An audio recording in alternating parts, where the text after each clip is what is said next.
are now tuned in to Discover Your Potential with TV radio talk show hosts Dan Gilman and Anna DeVere.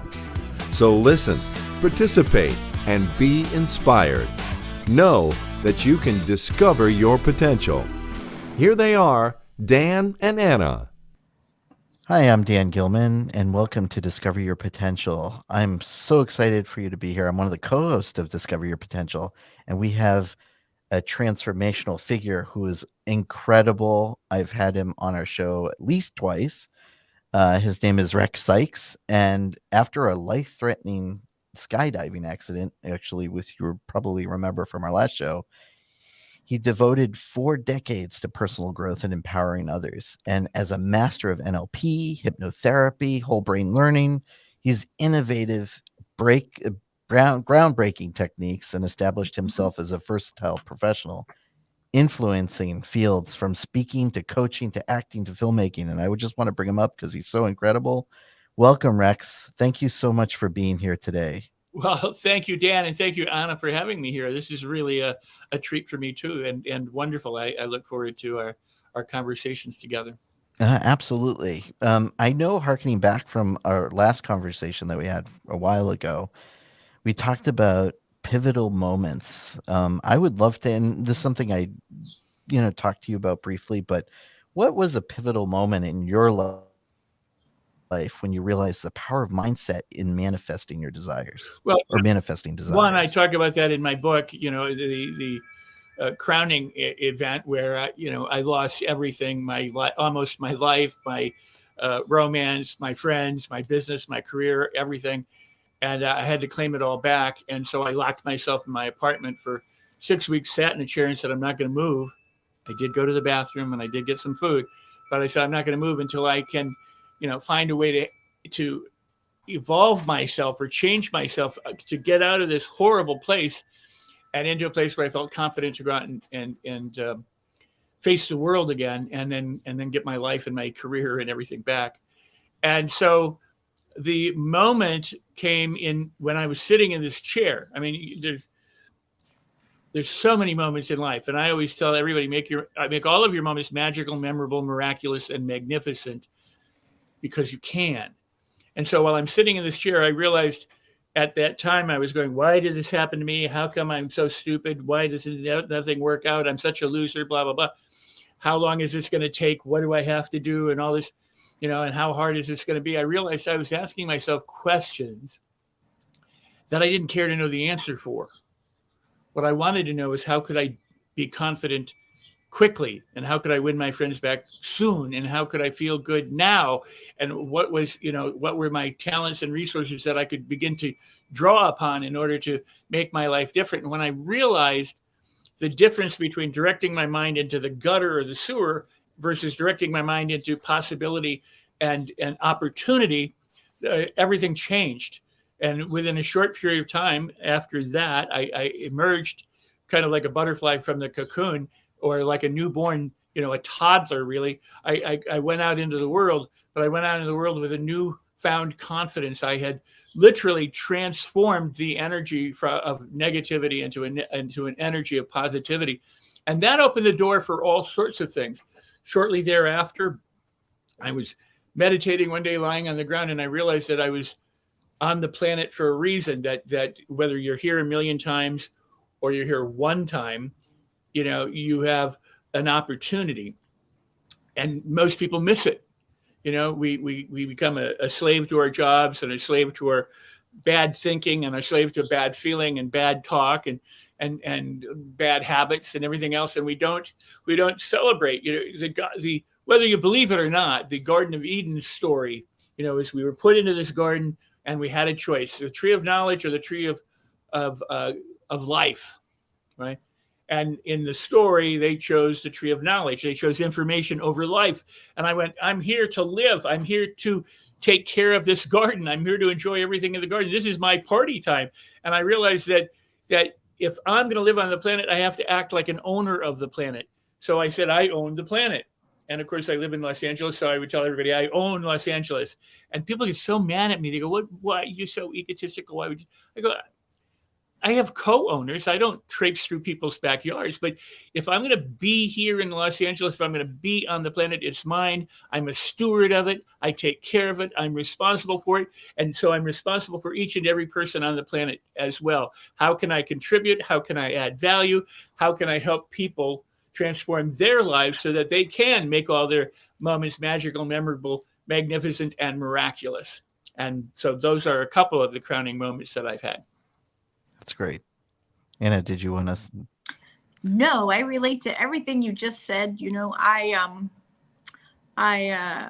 had those shifts, like Wayne Dyer talks about the shift, and sometimes it's just speaking your intention out loud. Boy, do I have stories about speaking the wrong intention and realizing life is a merciless mirror of your attitude. And you know, it's our grand potential that scares us. It's not being small. It's knowing we can literally flip that switch. Oh. So I'm fascinated, like you. I think I was at the UCLA medical campus when I first found myself talking to a tree in that shift moment, just saying, I'm done with BS work. I'm just going to work with the angels of light. And didn't even know what was coming out of my mouth. And man, did things shift rapidly. So for better or for worse, we're always manifesting. Oh, absolutely. Always. Absolutely. That's what people just don't get. My early work, which I've continued ever since, has been on the placebo and the power of the placebo effect. Now, a lot of people think that means the pill or an amulet or something. It's not. It's the effect of our beliefs on our life and how whether we have a wonderful life or a not so wonderful life. You know, it's been Travis Air Force Base. We might have talked about it in the other shows, but Travis Air Force Base did a study with cancer patients way back when. 157 patients. They said that they determined that attitude towards the treatment of the disease was a better predictor for successful outcome of the disease than the severity of the disease itself. Mm-hmm. So what does that tell you? It tells you that attitude is everything.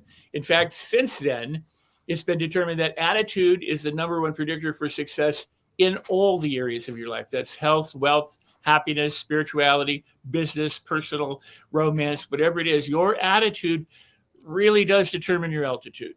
Mm-hmm. Yeah, you're on the top of a positive mindset, and I had a question about that. So, especially right now, many people struggle with maintaining a positive mindset consistently. But I wanted to ask you, like, what strategies do you use to maintain yours, or especially during tough times? I would call it the Arnold Schwarzenegger strategy. And I just made that up for the moment. It is. That's great. If you want to have I was going to call him. Yeah. Hello.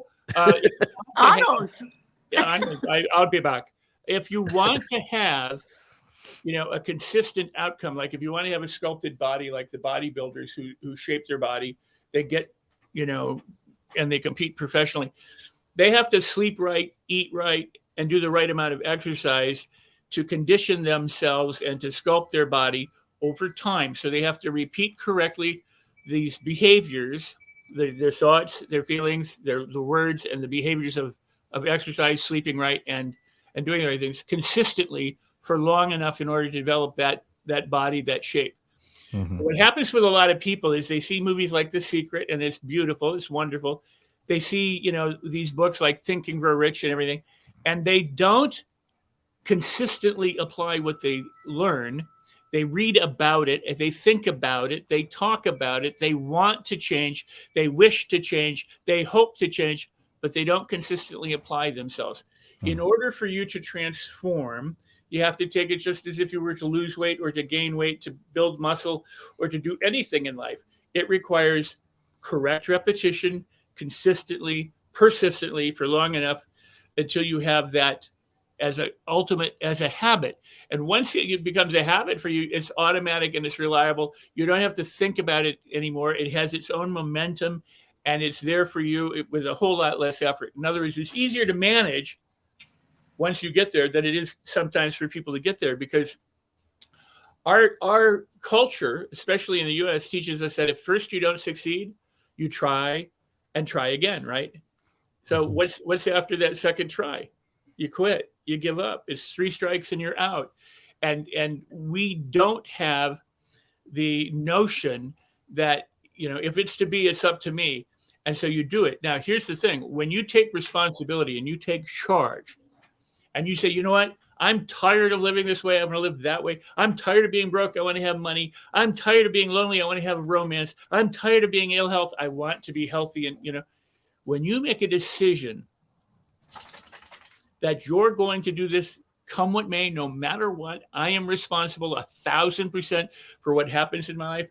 That's when transformation happens, because at that moment you set an intention. You go, I'm a deliberate creator. I'm not a victim of the world or of other people or even of my own bad habits. I am the person in charge. And when you decide to be in charge, that's kind of like when Moses parted the Red Sea. He had to act on faith and the seas parted. It's an allegory, of course, but the point is the same thing happens in our lives. When we decide that we are the creator for our life, we are the attractor for our life, we are the manifester for our life, we are the person, doing this, then everything conspires. The universe conspires, because you and I are no different than the universe. We're all one. Right. There's only energy. There's all one. It's kind of like a diamond has 57 different facets, but it's still the diamond, right? It's just different aspects of it. So we're all one beautiful energy. And when you do that, you summon that energy, you release the energy from yourself, from inside, from your head, from everything, the subconscious, the infinite intelligence, and you begin to move through the world completely differently. So as someone said, if you want your life to change, you have to change some things in your life. And the first thing you have to do is activate your attitude. Nice. Yeah, I had another question that kind of follows that, but you pretty much answered it. I was just going to ask, how do you differentiate between wishful thinking and effective manifesting? But I think you pretty much answered that one. Well, Henry Ford said two important things. We may have talked about them previously, but everybody knows the one quote, which is, if you think you can or you think you can't, you're correct. You're right.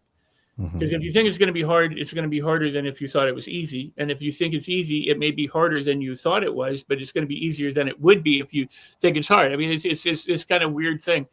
But people have to give themselves the possibility of being different. And typically people operate within a set, comfort zone. We operate through our mental habits and our physical habits, our speech habits, our emotional habits. We are the same. And there's a reason for that, because our brain wants to keep us the same so that we survive and that we thrive. It looks for dangers in the world so that, we can avoid them. And it looks for, nowadays, somebody looks at you wrong or says the wrong thing to you, we take that as a threat. But that's so that you survive. It's a gift. I mean, when you think about it, the very fact that the brain is looking for things that might eat you or devour you, metaphorically or otherwise, is a gift. And then it wants you to replicate. It wants you to have sex so that you pass on your genes, so that the world continues to populate. And during that, it wants you to have a really wonderful life. So if you learned bad habits, that's all the brain knows. The brain goes, I will do this repeatedly and do this repeatedly, keep you consistent within this zone of behaviors. In order to change, you have to be able to step outside that zone. And that sometimes gets a little bit scary. Right? And there's a good reason for that too, because when it gets a little bit scary, these things are coming up so that you can release them. So you can recognize, hey, here's a fear, here's a belief, here's something that's not serving me, and I can let it go and I can move forward. But most people are conditioned to go, oh my gosh, this is terrible, it's horrible. I can't do it. I doubt myself. And so if they think that way, as Henry Ford would say, you're correct. If you're fearful, frustrated, angry, hostile, if you wish and you hope, that's all you're going to end up doing. So Ford said something that I find even more profound. That was, I never let what I cannot do prevent me from doing what I can. Yeah, that's incredible. And yet most people do. So I'll wrap it up with this. Muhammad Ali said, you know what? I hate training. There are days that the last thing I want to do is get out behind a car. And Muhammad Ali at one time was, world champion, one of the greatest boxers, of all time, said, I don't want to go train, but I do train, because if I want to be a world champion, I know I have to train. What a great statement you just made, Rex. I'm thrilled with that segment that we just heard from you. Thank you. Dan and I have talked recently about, we understand a lot of the components of manifestation. I think most people understand it's about staying on the high flying disc. It's about setting your attitude. It's about, the strangest secret is my favorite. Set your attitude, do the same things consistently. But, one of the things that Dan and I have kind of pinpointed in our lives, at least, is really this belief. Faith precedes the miracle, but belief is the accelerator. And as Course in Miracles says, there's no order of difficulty in miracles. And it's just literally aligning with belief that gets you to things so much quicker. And I'm a big fan of embodying the belief, like really putting it in your body and playing with the feeling of success.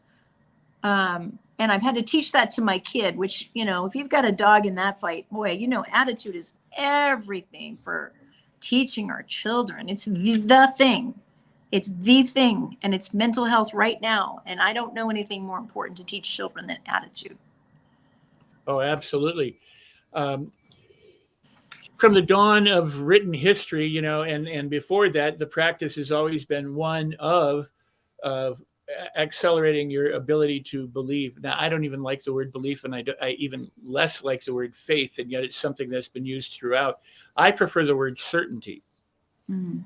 Because, you can have a belief and doubt it, you can have faith and feel, but if you're absolutely certain, that's something else. So, from the dawn of humankind, and Napoleon Hill said it in many ways, in some ways the best. He said, you have to know what you want. You have to have a definite chief aim or objective. You need to make it a white hot obsession, and you need to develop the faith or the certainty that you are going to do it. Then you have to do it and persist until you get it. And that is the formula. That's the down home simplest formula for manifesting anything that can be. And that is, if you can conceive it and believe it, you can achieve it. And he also added that when people said, well, why didn't you say you will achieve it? He said, because I don't know what you're going to do with it. That's up to you. If you can not do anything with what, with the formula that you have, or you can do something with it. So if you're going to achieve it, that's up to you. It was why going back to Henry Ford saying, I never let what I cannot do prevent me from what I can. So one of my favorite lessons, there's a couple of them, but out of Think and Grow Rich is the lesson of Edward C. Barnes, who wanted to be Thomas Edison's business partner. And Hill says what started as a wish became a white hot obsession until he finally jumped a freight train dressed as a hobo because he didn't have any money to get to Edison in New Jersey, and put him on notice that he was going to be Edison's partner. And Edison looked at him and said, I got a job for a janitor in my warehouse. You can have that. And he reportedly also said that there was something in the eyes of Edwin C. Barnes that caught his attention. He said, I know enough to take those people who have that look seriously, that this is a person who's got something on the ball. And so for 5 years, if you read the book, Think and Grow Rich, in the very first chapter, you're introduced to this. He says, for 5 years with no evidence that he would ever be a partner of Edison, nothing. He was just a lowly janitor. Barnes continued to make his dream alive inside his mind. He lived as a partner. He kept it alive. He kept making it more and more important to him. He didn't give up. He didn't look at the circumstances around him and go, crap, I'm a janitor. I'm never going to get anywhere. Look at these people are here and they're there. Everybody's succeeding but me, and I'm just a janitor. I wanted to be he didn't go there. He kept this alive for 5 years. And after 5 years, an opportunity arose where they were trying to move a dictograph, of Edison, and it wasn't selling. And the salespeople didn't like it, said, we can't sell this. And Barnes said, I'll sell it. And Edison gave him a shot. And the rest was history. He sold it. He did great. He became a partner of Edison and fulfilled his dream and retired a very rich man in Florida. So, it is that kind of thing. Now, the problem with modern day thought leaders is they have you chase a dream. So they stand in front of their Rolls, they stand in front of their jets and their mansions, and rental or otherwise, owned or otherwise. And they say, if you want these things, you can have these things. You just have to work really hard, and you have to struggle, and you have to risk, and you have to take massive action. You have to do all these things, and then you can have them. And then once you have them, you will be important. You will be successful. You will be loved. You will be, well, it's the other way around. It's be it first, as Barnes demonstrated. Do it, and then you can have it.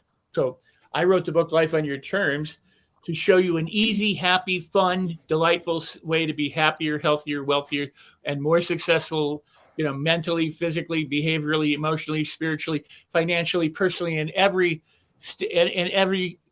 aspect of your life. Because you don't have to sacrifice. You don't have to. You can certainly, but you don't have to. You don't have to be pushing the boulder up the hill in order to get ahead. Manifestation is easy, and what happens is if you realize that you, like I did, I was an expert at manifesting crap. I was a pro crap manifester. I was a crap. I can relate. In my life, and I decided I wanted to manifest good things. I wanted to manifest positive things. I wanted to manifest the life I wanted. I wanted to stop manifesting crap and start manifesting goodness. And you can too. It's easy and it's simple. I show you how in the book, and attitude has everything to do with it. Yeah, definitely pick up the book. It's called Life on Your Terms. I'm definitely gonna push a support on that on social media, of course. I appreciate that. Thank you. I know people are gonna read the book, of course, but I don't know if it's possible. Can you share a manifestation exercise that you believe doesn't get enough attention but has significant benefits? Or is that something they have to? It's really an interesting thing because I used to do these manifestation challenges with people. I'd say, and I hate the word challenge, so it's manifestation opportunity, because challenge, rock climbers like a challenge of climbing the rocks, but most other people call problems challenges as a way of reframing it, but they still mean problems. So the manifestation opportunity as opposed to a manifestation challenge is so one of the things that I used to do, and I'll tell you a quick little story about it too. Is that you pick something that is not likely to happen. And I'm sure other people do this, probably Wayne Dwyer did it and other people, but the point is you pick something that isn't likely to happen or that you're not likely to see in the world, and say, give yourself 24 hours or 48 hours or more or less in order for yourself to see that. Now, some people say, well, parking spots or, somebody buy me coffee or something. Okay. Pick something that you don't expect to ever encounter, but isn't impossible, right? Pick something that could happen. So as an example, I chose, I'm a filmmaker. I'm an actor. I've been doing that professionally since I was a teenager. And I was part of a film festival. I was hosting a film festival. And so I thought goldfish. I will never see goldfish in the 3 days that I'm in the film festival. It's not gonna happen. And so the first night out, they wanted to go to a store, and I thought, well, if I go in there, I might see something that had to do with goldfish. So I'm not even going to do that. So I went and stayed in the festival. I had given myself 24 hours to manifest goldfish. So that day and the next day, I'm getting to about 5:00 p.m., which was the deadline. And I've got about 10 minutes and I've not had anything to do with goldfish. And so I'm going, wow, is this going to happen in the next 10 minutes? And I'm watching a movie, and I'm in the back of the theater, and I have my laptop because I'm also discussing the film festival online with people. And I thought, I want to figure out who these actors are. So I go to IMDb and I look up the actors, and I scroll through the female actor, and I see her credits. I'm like, oh, this is cool. And I go to the male actor and I scroll through his credits, and the third one down is Goldfish. It was a short movie that he made. I had 6 minutes left by that time, and there was goldfish. I went, oh my gosh, thank you. I was like, wow, I manifested something to do with goldfish. So the next day I leave the festival and I come back to Wisconsin, where I had a film shoot that I was doing, and I invited a woman friend of mine to meet me there. And so we were shooting it with a university. And so I got to the university, and I had told her this story, and we walked into the thing, and they said, hi, Rex, how you doing? This is great. Would you like some snacks? And they handed me goldfish. So for like a week, I was surrounded by goldfish here, goldfish there, goldfish stories, goldfish pictures, goldfish. I mean, it was a kind of an amazing thing, but that's the kind of thing that can happen. And the important point was that during those last 10 minutes, when it's not happening, there's a tendency for people to go, oh my God, this is never going to happen. It's over. It's done. It's stupid, whatever. You can't go there. You have to just go, okay. And if it didn't happen, it didn't happen. but you can't lose sight of the fact that, this is you're just putting something out there.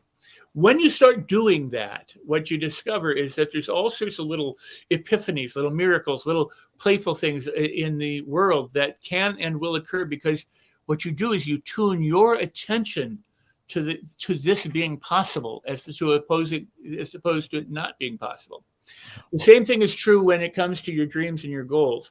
And by the way, I encourage you to read Life on Your Terms, and the reason for that is because it's about bridging the gap from where you currently are to where you truly want to be, and how you get there, the steps to getting there. And one of the things that is important to know is that if you live as if you're already there, and you feel as if you're already there, you open the doorway for that already there to become available to you. If you always live as if it's off in the future or somewhere else, it will always be off in the future or somewhere else. You see, we are, I've said earlier, we're energy. There's only one energy. You can say it's positive or negative, but it's still one energy. It's like a battery has a negative and a positive pole. It's still just the battery. But here's the thing, is the energy can't be created or destroyed, but it can be transformed or transmuted.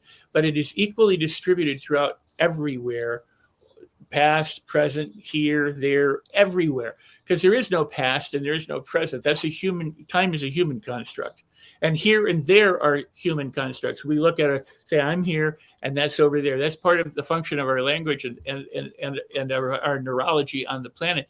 But energy is one. It's just one, and you are part of that one, and I am part of that one. There's no difference.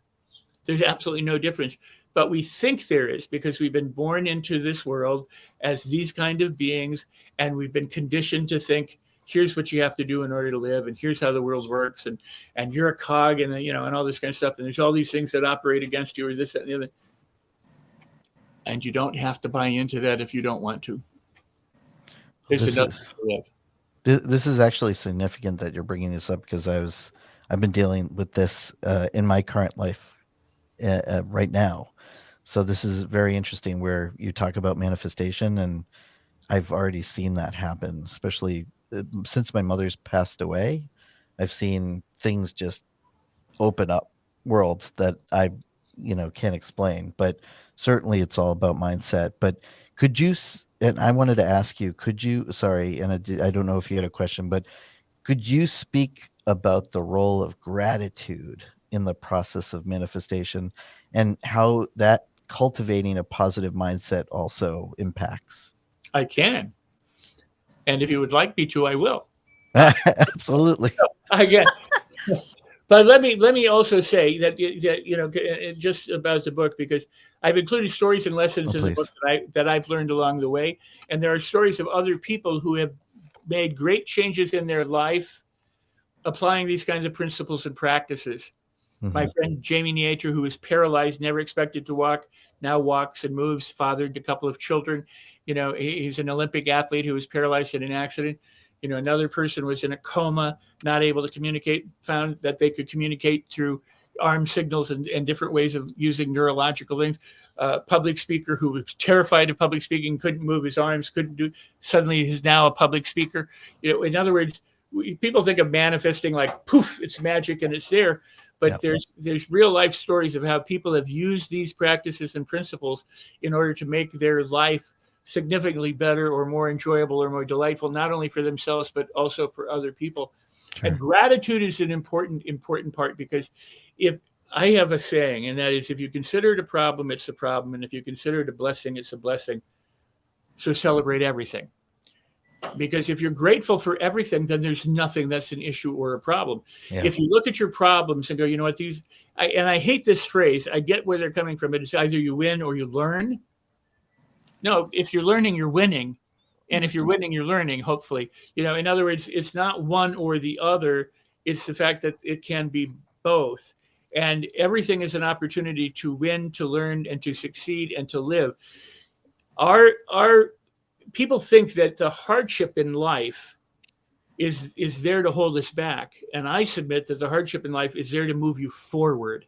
It's there for you to recognize the things that are holding you back so that you can release and let go of them and move forward. And one of the most powerful practices that you can adopt. And one of the most powerful attitudes that you can embrace is the attitude of gratitude, because when you appreciate something, that appreciation appreciates. It's like compounding interest. The more you celebrate everything, and people say, well, how do I do that? Well, you start by being as grateful as you can for all sorts of little things. Back in the early 80s, I did workshops, and I still do them. But I mean, I would tell people at nighttime, I'd go write in a journal 25 things for which you're grateful for every night during the program. The programs were sometimes 10 days, 15 days, and 30 days long. And they'd go, 25 things I'm grateful for? Are you kidding me? How can I do that? I go, just try it. After 2 or 3 days, they go, could we write more? Could we write more? I go, of course you can write more. I'm just saying, make 25 the small end of what you can do. And they didn't think, they thought at first I could never come up with that. It was a stretch. But once you unleash the kinds of things you're grateful for, one of the most powerful experiences I ever had was I was lying down in meditation, and I like to put my head between speakers and zone out and the whole thing. And I'm lying down, and I realized I was 25 years old, and I realized I had walked on the planet for 25 years, and I had never thanked my feet for carrying me through all of the experiences, good experiences, not so good experiences, whatever you wanted to call them. I had my feet. I've injured my legs, I've torn tendons, I've stubbed toes, I've twisted ankles, I've done all these things, and I never stopped to go, thank you, feet. And so I'm lying on the floor, and I started to think, okay, I'm going to thank my feet. I thank my toes. I thank the joints in my toes. I thank my toenail. I thank the skin. I thank, and I went to get as specific as I could at everything. I thank the muscles and the fascia. I think the fluids in my feet. I think the tendons in, and I go on and on and on. I went through the tendons. I got to the ankles. I got to my knees, my calves. And I exploded in this just kind of blissful thing. I went through my body. I thanked every muscle, every joint, everything, my eyes, my head, my brain, all of the systems, the respiration system, the reproductive system, the elimination system, the respiratory system, the circulation. I mean, I just had this ball. I was there for hours, grateful. And I arose with this just incredible power of realizing we are walking miracles. We have these cells in our body that cooperate synergistically, simultaneously, synchronistically, sequentially, all in all, to keep us alive. And they emit light, and they emit energy, and they emit, they can power a city block, with light up that, if we were to convert it. And people think of themselves as, oh, well, my life sucks. I'm going to go stick my head in a bowl and eat some worms, because I'm lonely, or I'm broke, or I'm this. Never let a thought defeat you. And for 40 years, more than 40 years, I would open workshops going, what stops most people? And I would say, well, this and that and this and that. And it's a thought. It's a little mental wave packet of energy that is invisible. They go, I could never do that. And so they don't. I can't think that way. And so they don't think that way. A thought stops them. And you don't ever have to be stopped by a thought. But that's why Henry Ford said, if you think you can or you think you can't, you are correct. And why you should never be stopped by never be prevented or stopped by doing something that you could be doing. So I have a story about that, because you've hit on this gratitude thing. And one of the most powerful exercises I've ever done came from the magic, Rhonda Byrne. And it was about future gratitude, or gratitude for things that you don't have, but you act as if. And so I was writing, 10 of these a day, very excited. Oh, blah, blah, blah. And then one day I stumbled on one, and I had no attachment to this. So I had no expectation, and my subconscious didn't reject it whatsoever. I wrote, I am so happy and grateful now I am a well-paid writer. And I threw it out there. I thought, well, what does that even mean? I'm an actor, I've had all these other lives, but I had no attachment to it. Thank you, thank you, thank you. Within 2 months, I was a well-paid writer. And I mean, bigger than I could have imagined for myself. But again, it's like, wow, talk about, sidestepping the belief. And I love what you said about white hot enthusiasm, because that's what it felt like. It was like, wow, that feels incredible. Well, that's so beautiful, beautiful. That's absolutely gorgeous story. And those are those kind of defining moments where, people, we've been conditioned to just not think of how cool we truly are, or how cool the world is, or how cool the universe is, and how magical and delightful it is. And it really is. And yet all of the messages from media and politicians and religion and family and friends, well-intentioned and otherwise, tend to be, it's a cruel, hard, cold place, blah, blah, blah, blah, blah. You need to be realistic. When we were children, I mean, what's the worst thing you can say to an adult right now? You're acting like a child. And yet the Bible says, unless you become as little children, you don't enter the kingdom of heaven. So gratitude for those things you don't yet have is absolutely, because you in order to behave in a reality, you first must conceive of the reality. That's why why Napoleon Hill said, if you can conceive it and believe it, then you can achieve it. So in order to behave in a reality, in order to be a well-paid writer, you first have to be able to conceive it and enter that reality first, and then it opens up to become a reality in the everyday world. And a lot of people make the mistake of identifying with their circumstances. And I've heard it said that it's like going on a trip. Your intention, you set the GPS and you're driving from Vegas to San Diego and you're going down the road. You think, wow, I'm on the path. And then I go, oh, I didn't see the ocean yet. Well, then you turn around and go home. That's just insane. But that's what most people say. I don't see the ocean, so I'm not on the path. And, shortening the gap between white hot expectation and, I'm sure it's happening and here it is just a matter of that. Like, don't get in your way. Don't mess it up. Well, the key with having a white hot obsession or certainty is that you convince yourself that this is happening. Not that it will happen, not that it might happen, not that it could happen, not that you want it to happen, that it's happening, that this is the reality. And our job is to convince ourselves of that. And people say, oh, wait a second, now you're believing in stuff that isn't real. No, what you're doing is saying, I'm transmuting this thought of me being this way into a reality. I am making it happen by first imagining being there. I'm using my childlike imagination and my good feelings to feel wonderful and alive. Children learn more as children before they get into school than they will ever learn the rest of their lives in school. And the reason for that is they're curious, they're fascinated, they're playful, they're delightful, they're exploring, they're willing to do things, they chase butterflies, they do this, they dive into things that they shouldn't be doing. And the parents come along and go, stop that, don't do that, wait a second. Now you have to sit in the desk and be real. Don't fidget. And, and so we've gotten all these messages that have stunted our spiritual and emotional and mental development. And then what happens is our words reflect that. I can't do it. I can't do it. I can't think it. It don't happen. And so the power of gratitude, the power of your imagination, the power of that faith, that certainty, and as Neville Goddard, I think, said it best, you live from the feeling of the wish fulfilled.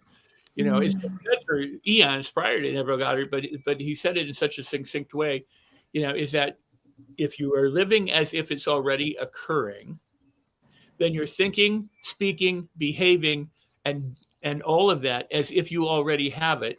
Then it opens that up so that you can have it. Actors know this. I'm an actor. You're a singer. They rehearse for 6 weeks for a play in order to make it appear on opening night as if it's happening for the very first time. But yet they've memorized their lines. They memorized where they're supposed to stand and stop and what they're supposed to pick up and where they are. They keep rehearsing it and rehearsing and rehearsing it. We act as if we practice, we rehearse in our mind. We can rehearse with our speech by affirming it and saying it and declaring it. Because what's the alternative? I am either wonderful or I'm not. I'm either positive or I'm not. I have a very poignant way of saying that. It's dog shit or diamonds.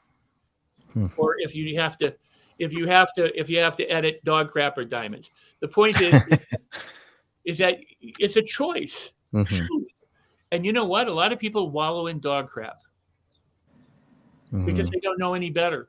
So it's people like you and people like me and those who are here to say there's a better way to live. There's an easier, more wonderful, incredible way to live. And you can live it. You can make it happen. You can make your dreams come true. If you just create that opening for yourself to do that, it's not that hard. It's not hard at all in many ways, because as Anna was saying, it doesn't matter whether you're trying to, a big dream or a little dream, it takes the same amount of energy. But people think it takes a different amount of energy. Yeah. You mentioned, we were talking about how people find it hard to believe power of manifestation due to maybe disappointments or failures. But I'm just curious, like, what do you feel the role of patience play in the process of manifestation, or how can one cultivate that? Because I think patience is also could be a part of that. Well, it's the kind of thing that if you say you must be patient, has that ever made you feel better? Yeah, that's You know what I true. mean? Be Yeah. patient. Be patient. I mean, we want it now.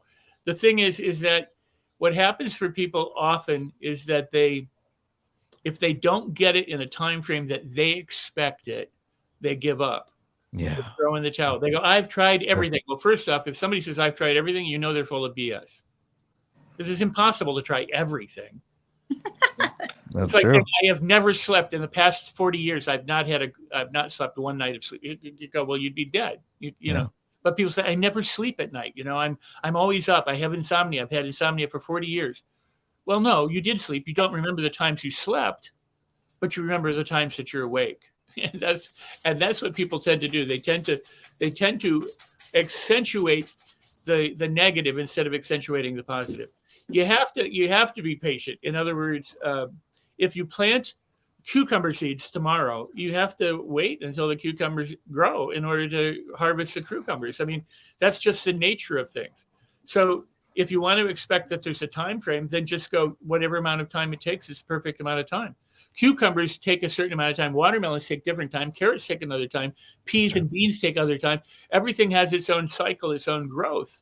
So if you're trying to manifest $1 million, that could happen overnight, or it could happen in 10 years. There's another wonderful story in Think and Grow Rich of a minister who needed $1 million and said, I'm going to do a sermon. And at the time, there were newspapers. He said, I'm putting an ad in the newspaper so that I can get $1 million. I'll have these people come to the sermon. And when he got to the place to deliver his sermon, he realized he'd forgotten his script. He forgot his notes. He didn't have it. So he just spoke from the heart. It was, if I had $1 million, this is what I would do. Well, after his speech, this gentleman came up to him, and he'd been wanting this for a long time, but he said, I got to have it this week, right? And so he set a deadline for himself. This guy came up, it was Armour of the famous Armour meat pack in Chicago, and said, I liked your sermon. Meet me this week and I'll bring you the $1 million. I'll give you the $1 million. And you can check this and you can check it online. The story's true, right? Now, he tried for a long time to get $1 million, but when he finally said, I want it by this week, and he went out and he did something and said, I'm going to do this sermon, and he put the ads in the paper, and he went out, and then when he didn't have his notes, he didn't panic and go, oh my gosh, I can't do this. He just spoke from the heart. At that moment, there was somebody there who said, I got $1 million for you. So you never know. Yeah. You just never, ever know. But if you assume that it could never happen, it's not probably going to happen. If you say it's going to take 5 years, it's probably going to take 5 years or longer. Yeah. But if it could happen now, because it's only now, because 5 years from now, you're going to be in the present then. You're here now. Time is a human construct. We think of the planets being around for billions of years. They haven't been. They have for us in terms of our time, but not in terms of universe time. There is no universe time. Yeah. There's only the present to the universe, wherever it's expanding to we can't fathom that. We can't think of, infinite time and space, and how do you can begin to appreciate it, because we're finite beings in this form. So, if you expect a miracle, you can have your miracle today, or you could have it in 10 years. Whenever it shows up will be the perfect time. So patience means, think of the Bible, and for no other reason than it's got a lot of different stories and a lot of people are familiar with it. In the Bible, almost every miracle that precedes, when God says he's going to do something, he tells them, Noah, I'm going to flood the world, so you got to build an ark, and you got to get all these animals, and you got to do it. And so Noah starts building an ark, and everybody around him thinks he's a nutbag, going, what are you doing? What did he say? Well, God told me to build an ark. Yeah. He's always 40 cubits, this and that and the other. I've got to do this thing because God's sitting there like, you're all right. Well, whether it's true or not, the point is he had to operate on faith. In the Bible, it would say, dig the ditches and then the rain will come, because people would be praying for rain. He goes, dig the ditches and we'll make the rain come. Until they dug the ditches, the rain wouldn't come. the walls of Jericho come tumbling down. How do they do that? By blowing a horn and making loud voices and sounds. There was always something that God said, here, do it. Moses got kicked out of getting into Canaan because he tapped the rock twice. God said, if you want water to come out of the rock, tap it once. And Moses went boom, boom. And God said, wow, you didn't have enough faith to tap it one time? You had to hedge your bet? Okay, so you get to wander for 40 years and you don't get in. And just take it as an allegory. Take it as an allegory. You don't take it as, you can take it however you want, but as an allegory, what it's saying is, whenever Jesus healed somebody, he said, your faith has made you whole. When Moses got kicked out, what was it? It was an act of no faith that got him kicked out. In other words, the Garden of Eden story is it's either the tree of knowledge of good and evil or it's the tree of life. And so many people choose knowledge over life.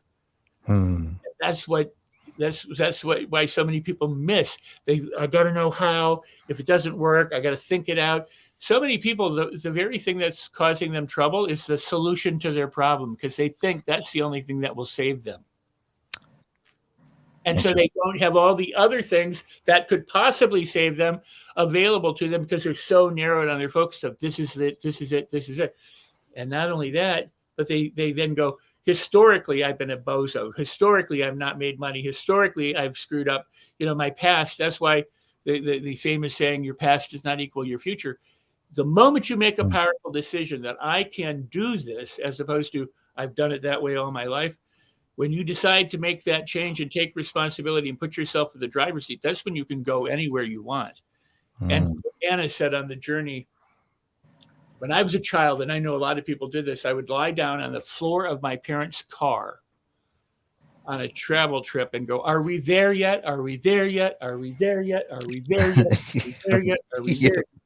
I hated my son does that. I hated traveling, and I used to travel a lot. And I go, I don't mind getting there. I don't mind being there. I hate getting there. I hate airports. I hate planes. I hate getting to the airport. I hate the whole thing. Well, here's the thing: all of life is a journey. Yeah. And if you're in the journey, going, am I there yet? Am I there yet? Am I there yet? When this will end? I hate the travel. I hate this. The destination doesn't matter. You might die on the way to the destination. Many people do. They don't get to complete their life. Or the destination may change. So all you have is the journey. So you might as well celebrate the journey. And then if you get to the destination, great. But if you don't, you're celebrating, you're grateful, you're happy, you're thrilled, you're blessed all along the way. But the journey, and here's where I differ from the journey of 1,000 miles, begins with a single step. That first step begins here. And that's to go on that journey of 1,000 miles. The second step is on the earth. And then the subsequent steps that you make are because this says go. Now, how you get there is more important in many cases than getting there. Yeah. That's what I need to do. Celebrate the journey. Yeah. Yeah.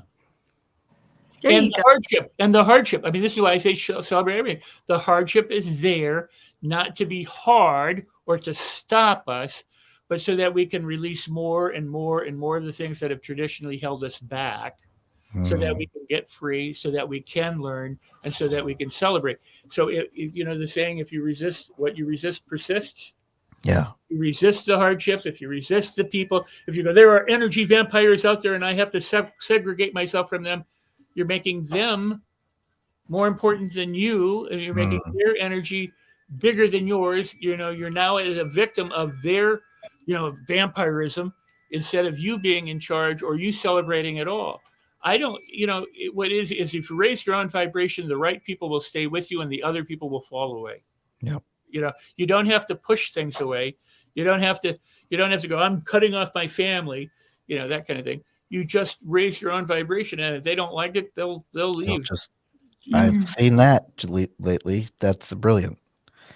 Dan, you and I have some examples. We don't have to tell them right now, but we've taken some incredible leaps lately where I just feel really proud to know that create some ridiculous goals, this white hot obsession. And I can't wait till the next time we talk to you, Rex, because I think Dan and I have been sort of changed by this conversation. Absolutely. We know we've done some excellent things in the last 30 days, right? But where we go from here is we're going to need a telescope, right? We're going to need a telescope. But some really extraordinary things within 30 days. It's incredible. Talk about the patience. But I do have one quick other last question for you that I think impacts people who are parents. And how can parents foster a positive and manifestation oriented mindset in their own children from a young age? And I By thought being that's an important. example instead of talking about an example. Bingo. If you be it, the kids will model it. That's what they get all their stuff from anyway. So if you're a positive light source, they'll start to pick it up. You can instruct them later on, but the idea is if you're living it, they will ultimately live it. If there's in their environment, they will take it outside their environment. And the world will do whatever the world will do. But if you're steadfast in what you and who you are, then they can be steadfast in who and what they are. We have this thing about how we have to teach kids. You know what? Those kids are pretty darn cool the way they are until we teach them how not to be so cool. Part of the educational system and part of societally upbringing, of every culture. So Gandhi said, be the change you want to see in the world. Well, be the change for your children. And if you're not yet there, have faith, because you can be there. And then you can, you can play the games and share the stuff with your children from what you're learning, with celebration and anticipation, but don't make it like a school session. Brilliant. Well, thank you, Rex. Well, thank you. And may I say one thing? Please. Because we have the book behind me and you mentioned the book and I've talked Of course, you can say many things, not just. Well, if people do get the book, especially if they can get it anywhere, but if they get it from Amazon and they go to rexsikes.com right there, my website actually is /book on it. But if they go there, there you go. I will gift them a bonus training. It's $497 in value. So for your viewers, your listeners, your watchers who go and get the book, they'll get a $497 valued training on mastery, on how you can master your mindset, your emotions, your behaviors, your speech, and any skill or talents that you want more easy and fast and quickly, and how it all works together for good. So, and that's because I want people who have the book to also have the training, because I think you'll love both. Absolutely. Well, thank you so much. Wow, cash and prizes. I mean, how unexpected and wonderful. Thank you. And so, Dan, here's what you do. If you got the book from Amazon, you go take your receipt code, you put it in the special place at that website, you'll get access to the training. Oh, great. Excellent. It's automated, so I have nothing that I can do one way or about it, but it is there for anybody who wants it. That's great. I'm looking forward to it. Well, thank you. Well, thank you so much, Rex. So is it true pleasure? Thank you. Yeah. Is there any last parting information or anything that you might want to say before we end this episode? Yeah, much love, peace, and blessings. Celebrate everything. Activate your attitude, and don't let the world stop you, because you don't have to be stopped. You can move forward and make anything and everything happen that you want. And if that's too big of a claim for you, then start it small and make it as much as you're comfortable with, but you'll do it, and then you'll grow into it. Excellent. This is Cindy Gilman, and you're listening to Discover Your Potential. So until next time, do something nice for yourself, but do something nice for someone else. Something about gravity